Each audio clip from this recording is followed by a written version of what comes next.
जब सुनोगे परमेश्वर आशीष देगा, नहीं सुनोगे आपको आशीष नहीं मिलेगा। ये कोई वो जगह नहीं है कि जहां पर आए हो और आपको प्रसादी मिल जाए, बीमारी खत्म हो जाए, ऐसा जगह नहीं है। यहाँ पर हम ना कोई बाबा है, ना ही हम कोई सोखा है, ना कोई ओझा है। हम परमेश्वर के दास हैं जो आपको वचन देने के लिए आए हैं। आपके धन से, सोना चांदी से मेरा पेट नहीं भरेगा। आप मुझे हीरा मोती दे दो और यीशु पर विश्वास नहीं रखो तो सब बेकार है। सोना चांदी हीरा मोती काम नहीं आएगा, परमेश्वर काम आएगा। हालेलुया। कितने बच्चे सुनने के लिए रेडी हो? भजन संहिता 91 उसके 14 आयत में एक वचन लिखा है, ध्यान से सुने। यस। हाँ, क्या लिखा? उसने जो मुझसे स्नेह किया है, लिखा उसने जो मुझसे स्नेह किया है, इसलिए मैं उसको छुड़ाऊंगा। किसको छुड़ाऊंगा? कहता उसको छुड़ाऊंगा जो मेरे पर विश्वास रखा है। मैं उसको छुड़ाऊंगा, उसको बीमारी ठीक करूंगा जो परमेश्वर पर ईमान रखता है। कहता है मैं उसको छुड़ाऊंगा जिसका भरोसा परमेश्वर पर है। आपको कहता है परमेश्वर मैं आपको छुड़ाऊंगा, मैं आपको बचाऊंगा, लेकिन आपका क्या करना होगा? उस पर भरोसा रखना होगा। मैं उसको क्या करूंगा? मैं उसको छुड़ाऊंगा, मैं उसको छुड़ाऊंगा, मैं उसको ऊंचे स्थान पर रखूंगा, मैं उसको ऊंचे स्थान पर रखूंगा, क्योंकि उसने मेरे नाम को जान लिया है। जितने लोगों का बाइबल पास में है और पढ़ते हैं वो ऊंचे लेवल पर जाने वाले हैं यीशु मसीह के सामर्थ्य में। जितने बाइबल पढ़ते हैं, जितने लोगों के पास बाइबल है, लिख लो इस साल में तुम ऊंचे लेवल पर जाओगे। मेरा भविष्यवाणी है, रिसीव करो। ये विश्वास के भविष्यवाणी है, टटने वाला नहीं है। कहता वचन पढ़ने वाले लोग कभी गिरते नहीं है, उठे रहते हैं यीशु मसीह के सामर्थ्य में। जिसके अंदर वचन रहता है उसके घर में बीमारी आ नहीं सकता। जिसके घर में वचन रहता है उसको शैतान छू नहीं सकता। जिसके हाथ में एक पानी दे दो, पानी का गिलास दो, मुझे जल्दी से जल्द के दो, 1 मिनट के अंदर जल्दी से पानी गिला दे। आपको मैं बताना चाहता हूँ, बड़े ध्यान से सुनना, मैं आपको लिए क्या बताता हूँ। तब जाके गोली, डॉक्टर गोली देता है कि नहीं? डॉक्टर क्या देते हैं? गोली देते कि नहीं देते? गोली क्या होता है? गले में बांधने के लिए दिया जाता है, गले में लटकाने के लिए दिया जाता है। गोली किसके लिए जाता है? खाने के लिए। क्यों? कि जब पेट में जाएगा तो बीमारी को मारेगा। वैसे परमेश्वर का वचन है, इसको खाओ, इसको सुनो तो आपका रोग खत्म हो जाएगा। मैं आपको दवा नहीं दे सकता, मैं आपको ताबीज नहीं दे सकता, मैं आपको मंत्र तंत्र नहीं दे सकता, लेकिन परमेश्वर का वचन दे सकता हूँ जिससे तुम ठीक हो सको। आमीन। जब पतरस यूहन्ना मंदिर के गेट पर गए, जब वो व्यक्ति भीख मांग रहा था, जो चल नहीं सकता था, जो बैठ नहीं सकता था, जो घूम नहीं सकता था, वो भीख मांग रहा था। पतरस यूहन्ना कहे सोना चांदी हीरा मोती तो मेरे पास नहीं है, लेकिन जो कुछ मेरे पास है मैं तुम्हें देता हूँ। यीशु के नाम से चंगे हो जाओ। अगर वो चाहते तो सोना चांदी दे सकते थे, वो चाहते तो हीरा मोती दे देते थे, लेकिन सोना दे देने से बीमारी खत्म नहीं होगा, हीरा मोती दे देने से बीमारी खत्म नहीं होगा। यीशु के नाम दे दिए। आपको वो चीज चाहिए जो जिंदगी में कभी बीमारी ना आ सके।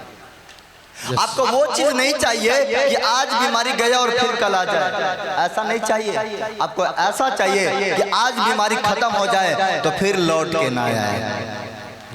बीमारी लौट के उसके घर में आता है जो अधूरे ज्ञान प्राप्त करता है, जो अधूरे सुधार में रहता है, जिसके पास अधूरे शिक्षा होता है, उसका जिंदगी अधूरा रहता है।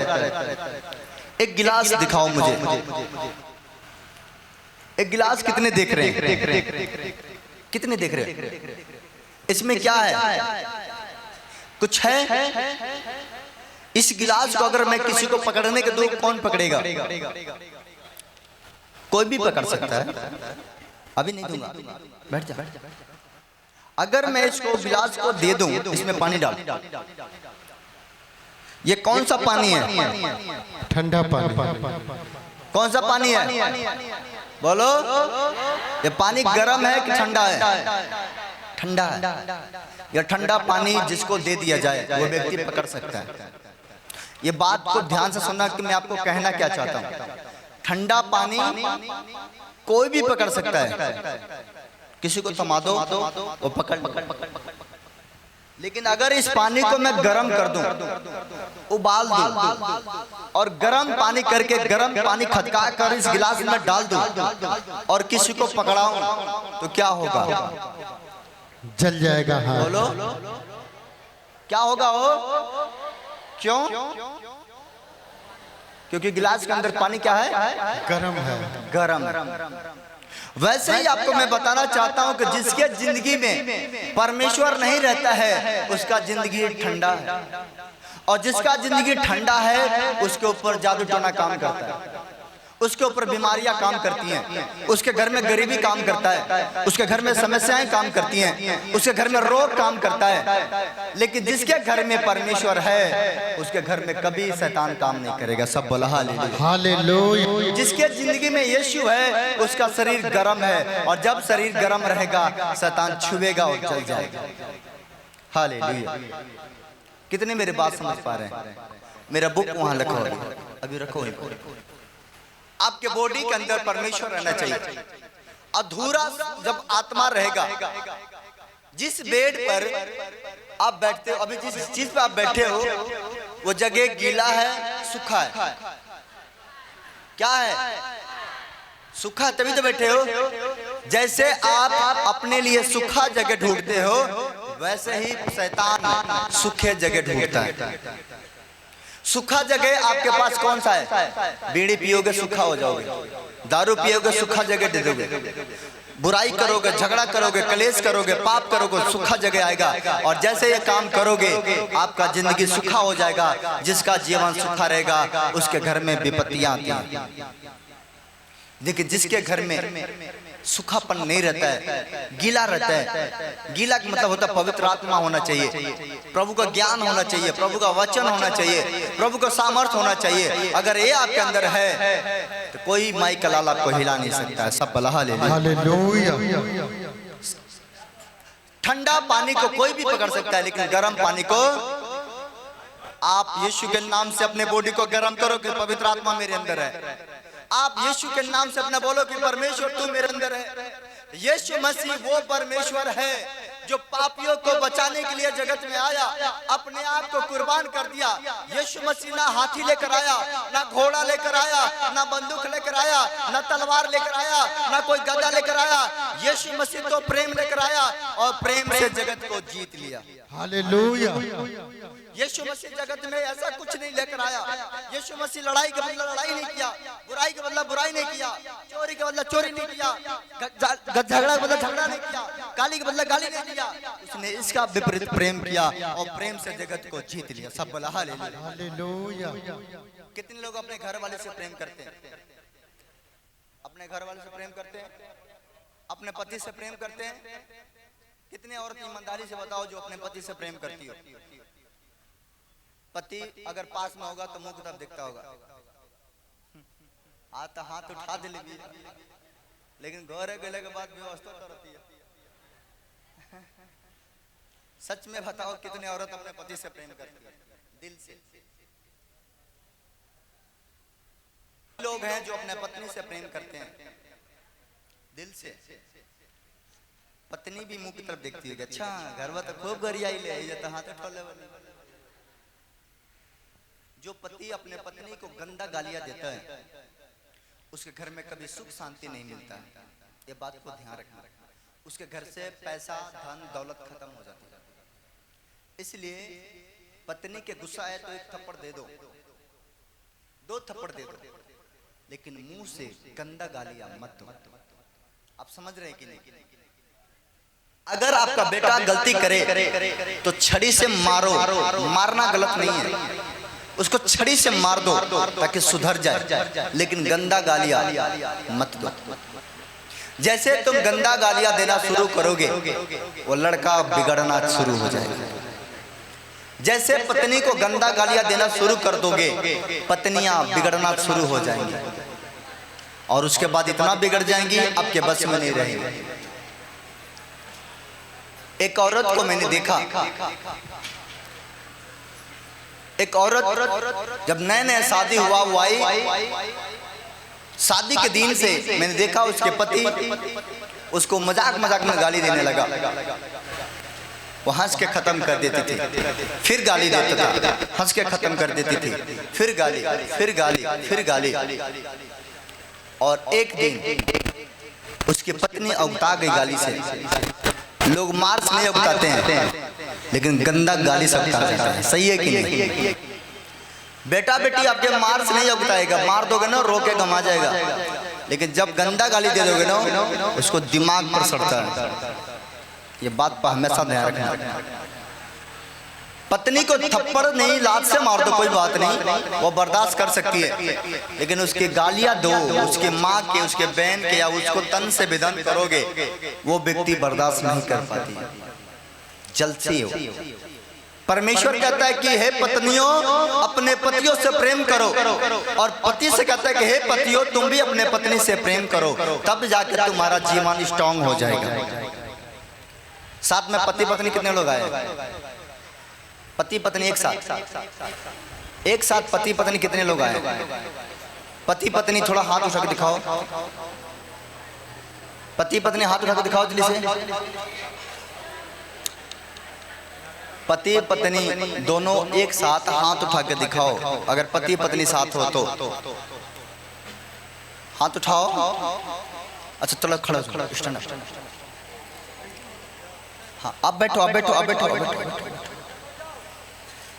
तुम लोग पति पत्नी हो, प्रेम रखते हो दोनों पक्का, लेकिन तुम्हारे घर में प्रभु कह रहा है कि आशीष नहीं है। तुम मांग रहे हो प्रभु मेरा कम मनोकामना पूरा होगा जी, चाहिए जी, अधूरा है जी, घर भर दूं, घर भरना है जी, झोली भरना है, भरना है। क्या भरना है? हमको बीमारी है, हाँ मेरे पूरे परिवार पे शैतानी में ताकत है। घर भरवा दूं कि झोली भरवा दूं? मुझे एक चीज बता, क्या चाहिए तेरे को? घर भरना है। जिसका घर भरेगा उसके घर में धन बढ़ेगा। जी, धन उसके घर में होता है जिसके पास परमेश्वर। आप प्रेम करते हो? जी, पक्का? पक्का झगड़ा करते कितना दिन करते हो? कितने दिन के बाद करते हो? एक हफ्ता 2 हफ्ते के बाद करते हो? कभी कर नहीं, ऐसा नहीं होता नहीं है? लड़ाई नहीं होता है? नहीं। रोते हो? रोने को मन करता है? जी, रोते हो? जी। कहाँ रोते हो? घर में रोते हो, किसी के सामने रोते हो, कि अकेले में रोते हो? कहाँ रोते हो? अकेले में भी रोते हैं, घर में भी रोते हैं। क्यों रोते हो? अच्छा नहीं लगता है। क्यों नहीं अच्छा लगता है? बताओ कैसा फीलिंग होता है, मुझे बताओ। क्या देख कर रोती है? क्या देख कर? अपनी फैमिली को परेशानी में देख के रोते हैं। क्या परेशानी है? हर तरफ से परेशानी है। शॉर्टकट में बता मुझे फटाफट, क्या परेशानी है? तेरे को क्या तकलीफ है मुझे बता। हमारे सास ससुर भी हमेशा परेशान रहते हैं। मेरी अरे परेशानी तो बताओ, क्या परेशानी बा? हमको अल्सराइटिस है। और क्या परेशानी बा? हमारे बच्चे भी हमेशा परेशान रहते हैं, रोते रहते हैं। बड़े खाली परेशान में रोल सकता, कौन परेशानी है ये तो बताओ। शैतानी ताकत भी है और बीमारी भी है, इसलिए रोती है। जी, तो कहियो ठीक ना होगा, तोर घर में से कहियो शैतान ना रोक निकली। पड़ोसी के सामने रो तो पड़ोसी आपका घर का बीमारी भगाएगा कि नहीं भगाएगा? बोलो। दुश्मन के सामने रो तो दुश्मन चाहेगा कि तुम हंसो। बीमारी से कभी नहीं रोना चाहिए, गरीबी के देखकर कभी नहीं रोना चाहिए, दुख को देखकर कभी नहीं रोना चाहिए। पता है क्यों? जब रोगे बीमारी बढ़ता है, क्योंकि वो जान जाता है ये औरत कमजोर है, वो जान जाता है ये व्यक्ति कमजोर है, क्योंकि इसको जितना मैं तंग करूंगा इतनी रोएगा। इसका मतलब वो बीमारी छोड़ नहीं सकता। अगर आप बीमार हो, लाचार हो, दुख में हो, परेशानी में हो, चलो ठीक है हो, उसे कोई बात नहीं, लेकिन परमेश्वर से बोला करो कि हे प्रभु, ये बीमारी बड़ा नहीं है, ये दुख बड़ा नहीं है, तू बड़ा है, तू मुझे ठीक कर। एक बार हंस के देखो, वो बीमारी अपने आप खत्म हो जाता है। सब बला हालेलुया। रोना छोड़ो, हंसना सीखो। दुख में भी जो व्यक्ति हंसता है वो सबसे बड़ा हीरो होता है। आप समझ रहे हैं? अभी देखो, वचन तो सुन लो, पहले बोल दोगे तो क्या सुनोगे? मैं अभी 10 मिनट के बाद खुद मीटिंग बंद करूंगा, इससे पहले वचन सुन लो। इसलिए मैं उसको छुड़ाऊंगा। उसने जो मुझसे से नहीं किया, कहता है उसने जो मुझ पर विश्वास किया है, मैं आज रात उसको छुड़ा लूंगा। Hallelujah, hallelujah. मैं उसको ऊंचे स्थान पर रखूंगा, मैं उसको ऊंचे स्थान पर रखूंगा, क्योंकि उसने मेरे नाम को जान लिया है। क्योंकि आज रात उसने मेरे नाम को जान लिया है, इसलिए मैं आज उसको उठाकर खड़ा कर दूंगा। हालेलुया। आज परमेश्वर आपको उठाकर खड़ा करेगा, क्योंकि कहता जिसने ने मेरे नाम को जान लिया है, मैं उसको उठाकर खड़ा कर दूंगा। सब बला हालेलुया। आगे क्या लिखा? जब वो मुझको पुकारे, जब वो मुझको पुकारे, तब मैं उसकी सुनूंगा, तब मैं उसका सुन लूंगा। संकट में मैं उसके संग रहूंगा, संकट में उसके संग रहूंगा। ये औरत, और मैं उसको बचाकर उसकी महिमा बढ़ाऊंगा। मैं उसकी महिमा बढ़ाऊंगा। मुंह कहे अंगी लगाता है। आपने देखा होगा कि आपके गांव में, आपके नगर में लोग धनी होते हैं, लोग धनवान देखे होंगे। कितने देखे हैं धनवान? अपने गांव में धनवान कितने लोग देखे हो? यस। कितने देखे हैं कि किसी का बेटा इंजीनियर हो गया, किसी का बेटा कलेक्टर हो गया, किसी का बेटा कुछ बन गया? देखे होगे? नहीं। लेकिन आप जानते हो कि कलेक्टर कैसे बन गया? आप जानते हो इंजीनियर कैसे बन गया है? आप जानते हो कि वो बड़ा आदमी क्यों बन गया है? क्योंकि वो रात को सोता नहीं है, वो जागता है और मेहनत करता है, तो सफलता पर है। आज लोग दूसरों को तरक्की देखते हैं। आज लोग दूसरे के तरक्की देखते हैं कि ये व्यक्ति यहाँ से यहाँ पहुँच गया, लेकिन उसका मेहनत नहीं देखते हैं कि उसने कितना मेहनत करके यहाँ तक पहुँचा है। आज लोग मेहनत करना नहीं चाहते हैं, आज तरक्की जो किया उसको खींचना जानते हैं। लेकिन काश आप मेहनत सीख लेते तो आज उसको खींचने के बजाय आप उससे आगे निकल जाते। सब बोला हालेलुया। आज दुश्मनों को आप देखते हैं, मेरे पड़ोसी घर में 4 कमरा मकान बन गया। आप ये तो देखते हैं उसको 4 कमरा मकान बन गया, आपका नहीं बना अभी तक। इसका मतलब क्या है? उसका बेटा अच्छे से कमाते हैं और रात दिन मेहनत करते हैं। उसका बेटा कमाने जाता है तो 6 महीना 1 साल पर आता है, आपका बेटा कमाने जाता है तो 1 महीना पर आता है। घर किसका बनेगा? 1 महीने पर आने वाले का, 6 महीना पर आने वाला का? आप देखो, उसका बेटा 6 महीना बाहर कमाता है और तपस्या करता है और ज्यादा पैसा कमा कर अपने माँ बाप का घर बनाता है। लेकिन जो अब आपका बेटा 1 महीना कमा कर आ जाएगा तो आप पड़ोसी का कैसे सामना कर पाओगे? इसलिए अपने बेटे को भी तैयार करो कि अगर पड़ोसी के बेटा 6 महीना कमाता है तो मेहनत करो कि आपका बेटा 1 साल कमाए। जिस दिन 1 साल कमा कर आएगा, आप पड़ोसी की तरफ देखना नहीं पड़ेगा, 1 साल में आप पड़ोसी से भी आगे हो जाओगे। सब बोला हालेलुया। किसी के बुराई मत देखो, किसी की तरफ बुरा ना देखो, भला आदमी बन जाओ, बुराई हारेगा, भलाई का जीत हो जाएगा। सब भला हालेलुया। किसी का माथा ऊंच है तो अपने सर को ना पटको कि हमारा भी ऊंच हो जाए। अगर उसका ऊंच है तो उसका नसीब से है, आप भी मेहनत करोगे, आपका सर ऊंचा हो जाएगा। हालेलुया। मेरे दोस्त मेरे साथ यीशु के पास गए और हम लोग 4 लोग यीशु के चरणों में गए। 4 लोगों ने प्रार्थना किए। एक व्यक्ति प्रार्थना किया कि हे परमेश्वर, अगर मेरा शादी हो जाएगा तो मैं यीशु पर विश्वास कर लूंगा। लोग शर्त लगाते हैं, उसने शर्त लगाया कि अगर मेरा ब्याह हो जाएगा तो यीशु मैं तुम पर दिल से विश्वास करूंगा। एक व्यक्ति ने प्रार्थना किया कि अगर मेरे घर में 4 व्हीलर गाड़ी हो जाएगा तो मैं तुझ पर विश्वास करूंगा। मैंने परमेश्वर से कुछ नहीं मांगा, मैं चर्च आता रहा, दान पुण्य करता रहा, जो भी था देते रहा। तीनों लोग ही एक साथ बपटिज्म भी लिए। जिसने शादी मांगा था उसका शादी हो गया, लेकिन शादी करके बिगड़ गया। जिसने गाड़ी में मांगा था वो आज तक गाड़ी तो नहीं मिला, लेकिन वो व्यक्ति बिगड़ गया।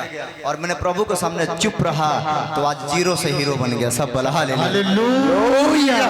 परमेश्वर कहता है बिन मांगे सब कुछ मिलता है, मांगने से कुछ नहीं मिलता। कहता प्रभु के सामने चुप रहो, वो तुम्हें ऊंचाई पर लेकर जाएगा। कितने समझ रहे हैं? अगर आपको भूख लगेगा ना, बेचैन हो जाओगे, समोसा किधर है, लिट्टी किधर है, बर्फी किधर है, आप खाओगे, पेट भरोगे। लेकिन जब हम चर्च में रहते थे और भूख लगता था ना, पैसा भी नहीं होता था, तो मिट्टी का गोली बनाकर घोंटते थे कि पेट भर जाए। वो दिन काटा मैंने। लेकिन मैंने प्रभु से कहा कि प्रभु मैं ये बात किसी से नहीं कहूँगा कि मैं भूखा हूँ। उस समय किसी से नहीं बोलता था। आज तो आपको चर्च में फ्री में खाना मिलता है कि चर्च ऐसा बिना पैसा का कुछ नहीं मिलेगा। यहाँ तो फ्री में सब मिल जाता है। वहाँ पर बहुत सारे जगह है कि नहीं मिलता है, पैसा है तो सब कुछ है, नहीं है तो कुछ भी नहीं है। तो ऐसे ऐसे कंडीशन से मैंने बाहर निकला है। मैंने रात रात भर जागा है, रात रात भर घुटना को टिकाया है, पत्नी से, बच्चों से, माँ बाप से दूर रहा है। अब पत्नी बेड पर सोई है, लेकिन मैं नीचे तिरपाल बिछाकर प्रभु के साथ सोकर रात काटा है। वो दिन मैंने बिताया है, इसलिए आज मैं इस लायक बन के खड़ा हूँ। सब बलहा ले लीजिए। आप समझ रहे कि नहीं? आज भी मैं परमेश्वर के साथ समय बिताता हूँ। आज भी मेरे बच्चे, मेरे पत्नी बेड पर सोती है, लेकिन मैं तिरपाल बिछाकर नीचे प्रभु के साथ सोता हूँ कि हे प्रभु, मैं बेशक नीचे सोऊंगा, लेकिन मेरे बच्चे जितने चर्च में आए उनके ऊपर दया हो जाए। वो लोग खुद बेड पर सोएं, खुद ऐसा आराम करें, मैं तो नीचे भी सो लूंगा। प्रभु तू उनको आशीष दे। वो आज की भी प्रार्थना है कि जब मैं आपके लिए रो रो कर दुआ करता हूँ, जब चर्च आता हूँ, तो जितने लोग मेरे को देखते हैं, मेरे चेहरे को देखते हैं, मुझसे बात कर लेते हैं, वो ठीक होते हैं। किसके कारण? क्योंकि यीशु मेरे अंदर रहता है। जब मैं आपसे बात करता हूँ तो मैं नहीं करता हूँ, मेरे परमेश्वर के आत्मा मुझ में होकर काम करता है, इसलिए आप मेरे को देखते हैं, ठीक हो जाते हैं। एक व्यक्ति बहुत बड़ी गवाही लेकर आई थी। एक व्यक्ति बड़ा मनसा रखे थे कि परमेश्वर मेरे घर बन जाएगा तो मैं जाकर गवाही दूंगी, मेरा घर बन जाएगा तो जाकर गवाही दूंगी। वो औरत आती थी, वो 3 महीने से आती थी, लेकिन एक भी दिन मुझसे मिली नहीं थी, एक भी दिन। और कभी मुझसे प्रार्थना नहीं कराई थी। 3 महीने से चर्च आती थी, कभी प्रार्थना नहीं कराई थी। उसे मैंने कभी प्रार्थना नहीं किया था। एक दिन अच्छा आती है और स्टेज पर आती है और बड़े माला लेकर आती है, मिठाई लेकर आती है, मुझे माला पहनाती है, मिठाई खिलाती है। मैं पूछता हूँ कि बेटी क्या हुआ, ये कैसा गवाही है, ये क्यों तू ऐसा दे रही है? वो कहती है कि मैं 3 महीने से आती हूँ। मैं बोला हाँ ठीक है। उसने कहा 3 महीने से आती हूँ, लेकिन जब आप आते हैं ना, मैं सिर्फ आपको देखती हूँ। मैं इंतजार करती हूँ कि कब मेरे प्रभु के दास आएंगे और मैं उनको देख लूंगी। मुझे विश्वास है कि अगर मैं देख भी रहा हूँ ना, तो मेरा रोग खत्म हो जाएगा। सब बलहा ले औरत कभी मुझे छुए नहीं, कभी मुझसे नहीं मिली थी, और कह रही थी कि मैंने यही मन में सोच रहा था कि हे प्रभु, अगर मेरा दास देखे या ना देखे, मेरा नबी देखे या ना देखे, लेकिन अगर मैं उसको देख लूँ तो मुझे विश्वास है मेरा काम बन जाएगा। और 3 साल से घर बनाना चाहती थी, 3 महीना आई, प्रार्थना भी नहीं कराई, विश्वास से मुझे देख कर गई और उसका घर बन गया। सब शांति किसके पास है? शांति वो दे सकता है कि जिनके जिंदगी में शांति हो। बरकत वो दे सकता है जिसके घर में बरकत हो। एक राज, वो कभी किसी गरीब से हाथ नहीं मिलाते हैं, ये बात को ध्यान रखना। जो गांव के बड़े लोग होते हैं, राजा लोग होते हैं, वो कभी किसी गरीब से हाथ नहीं मिलाते हैं। पता क्यों? कि वो राजा है। अगर हाथ मिलाएगा तो उसके अंदर जो राजा के सामर्थ्य है, शक्ति है, वो गरीब के अंदर भी आ सकता है। आप समझ रहे कितने बुद्धिमान होते हैं? पीठ ठोक देंगे आपको, लेकिन आपसे हाथ नहीं कभी मिलाएंगे, क्योंकि ये राजा मत हो जाए। आप समझ रहे कि नहीं? इसलिए वो राज कर रहा है। बाइबल कहता है शीघ्र किसी का हाथ अपने सर पे मत रखवा लेना। एक व्यक्ति, आज कोई व्यक्ति बीमार होता है, कितने लोग बूढ़े लोगों को देखें, बूढ़े लोग देखें कि नहीं? जब बूढ़े लोग बीमार होते हैं तो उनसे कितना लोग हैं जो बोलते हैं कि मेरे शरीर पर हाथ रख दीजिए मरते समय कि मेरे घर में सब कुछ ठीक रहे। कितने लोग बोलते हैं? घर में अगर कोई बुजुर्ग बीमार हो या कोई लेडीज बीमार है या जेंट्स बीमार है, कितने लोग, ईमानदारी से बताओ, कितने लोग जाते हैं? अगर पड़ोसी घर में भी कोई बीमार है और बूढ़ा है, मरने का समय आ गया है, तो वो कितने लोग ऐसा कहते हैं कि मेरे ऊपर हाथ रख दीजिए? कितने लोग बोलते हैं? सच बताओ, झूठ नहीं बोलो, उसमें क्या गलत है? आप बोलते हो कि नहीं कि मरते समय चलो हम नाना को, मामा को, पापा को, चाचा को, मम्मी को देख लेते हैं, दादी को देख लेते हैं, और जाकर क्या बोलती हैं? मेरे पिठिया पर थोड़ा हाथ रख दीजिए। पता है क्यों? क्योंकि अब तो रउआ जाता नहीं, रउआ चले जाए, लेकिन आशीर्वाद दे के जाए कि हमारा सब कुछ। कितने लोग समझ रहे हैं? सब कुछ ठीक ठाक रहो, ऐसा आशीर्वाद लिए हो? कितने लोग लिए हो आशीर्वाद? ऐसा आशीर्वाद लिए हो? चाचा से, नाना से, पापा से, कोई मरते समय लिए हो कि नहीं? आप उसका आशीर्वाद लेकर फंस गए हो, उस व्यक्ति का आशीर्वाद लेकर फंस गए हो। पता है क्यों? जो व्यक्ति मरते समय घिसनी काट रहा है, जो व्यक्ति मरते समय वो कुछ नहीं कर सकता है, घिसनी काट रहा है, बीमार है, लाचार है, खत्म है, वो व्यक्ति आपको आशीर्वाद क्या देगा? आप चाहते हो कि वो आशीर्वाद पता क्या देता है? कहता है कि जुग जुग जी हमरो उमरिया तारा लग जाओ। पुरानिया लोग ऐसे आशीर्वाद देते हैं, कहते हैं बाबू जुग जुग जी हमरो उमर तारा लग जाओ। ऐसे बोलते कि नहीं? उम्र का होई हो किसी निकाटे वाला है? उम्र का होई जो न के साल भर से दवाई चलता रह गया, उम्र गिला दिला, वो उम्र चाहिए का? ऐसे लोगों के सामने दुआ करना है, उसके लिए प्रार्थना करो, लेकिन उसका हाथ मरते समय अपने ऊपर मत रखवा लेना, नहीं तो जैसा आशीर्वाद देकर जाएगा आने वाले समय में आपका जिंदगी भी वैसा ही हो जाएगा। ये बात पर हमेशा ध्यान रखना। जो व्यक्ति बीमार है, अगर मेरी माँ बीमार है तो मैं उसके लिए दुआ करूंगा।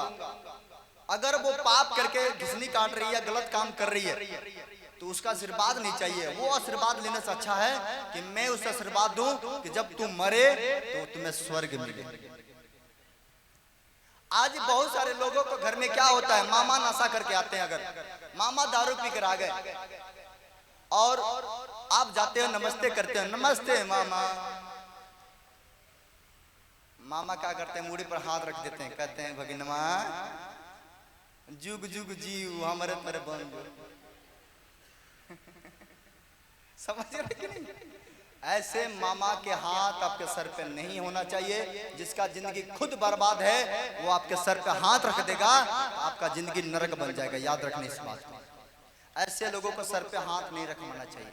ऐसे लोगों को नमस्ते करो, आदर करो, सम्मान करना है, मामा का, नाना का, मौसा का, सबका सम्मान करना है। लेकिन अगर वो गलत काम करते हैं, अगर वो चोर हैं, वो नशेड़ी हैं, वो गजेड़ी हैं, वो पियक्कड़ हैं, तो उसका हाथ अपने सर पर कभी मत रखवा लेना, नहीं तो आपका जिंदगी भी वैसा ही बन जाएगा। आज आपने सुना होगा कि किसी औरत ने आई और पीठ ठपठपा दी और उसका 2 दिन के बाद बीमार पड़ गए। इसका मतलब क्या है? हाथ रख दी और उसके अंदर जो शैतान था वो उसको, उस शैतान ने निकल के आपको छू लिया और आपके अंदर बीमारी आ गया। आपने बहुत सुना होगा कि हम घर से निकल रहे थे, औरत मेरे ऊपर हाथ रख के ठोक रही थी। इसका मतलब क्या है? हाथ रखने से दुष्ट आत्माएं आते हैं और हाथ रखने से दुष्ट आत्मा जाते भी। हालेलुया। अगर आपके हाथ किसी ने आपके शरीर पर रख दिया है कि आप जिंदगी भर गरीब रहो, जिंदगी भर परेशान रहो, जिंदगी भर दुख में रहो, जिंदगी भर कर्जी में रहो, जिंदगी भर लाचारी में रहो, आज मैं भी हाथ रख के भेजूंगा, जाओ ऐसे बंदे टूट जाएगा। हालेलुया। आज उसका शक्ति को हिला कर रख देंगे। उसने हाथ रख के आपका जिंदगी खराब कर दिए, मैं आपके सर पे हाथ रख के आपका जिंदगी को आबाद करा दूंगा। हालेलुया। समझ रहे कि नहीं? घर में 2 लोग आते हैं, एक व्यक्ति घर में आता है, मुसीबत आ जाता है, विपत्ति आता है, लेकिन एक व्यक्ति और घर में आता है, घर में शांति आ जाता है। सब भला हालेलुया। नहीं, आपको हर एक व्यक्ति को पहचानना है कि कौन मेरे घर में कैसा आता है। जैसा आएगा वैसा आपको बनाकर चला जाएगा। आप समझ रहे कि नहीं? आपको पर ध्यान रखना है। मरते समय तक अगर कोई व्यक्ति अच्छे जिंदगी जी रहा है, अगर कोई राजा है, राजा अगर मर रहा है, राज चलाकर मर रहा है, तो राजा का आशीर्वाद ले लेना जरूरी है, ताकि वो देखना कभी कोई राजा ये नहीं कहता है कि मेरा उम्र लग जाए। कभी राजा का आशीर्वाद ऐसा नहीं सुने। सुने हो क्या किसी ने? मुझे बताओ, कितने लोग सुने हो कि राजा आपके ऊपर हाथ रखा है और कहा मेरा उम्र लग जाए? किसी ने सुना है? कभी नहीं हुआ। लेकिन गरीब लोग क्या कहते हैं, जो बीमार लोग होते हैं उनको क्या कहते हैं? मेरा उम्र लग जाए। ऐसा उम्र चाहिए क्या? स्ट्रॉन्ग चाहिए, चाहिए कि नहीं? बोलो अच्छा उम्र चाहिए और प्रभु तुम्हें ब्लेस करेगा। ताली बजा दो यीशु के लिए जोर से। Yes hallelujah. आपको परमेश्वर स्ट्रॉन्ग बनाने के लिए ले आया, स्ट्रॉन्ग। Yes amen. बोलो हम किसी का हाथ अपने सर पे नहीं रखवाएंगे।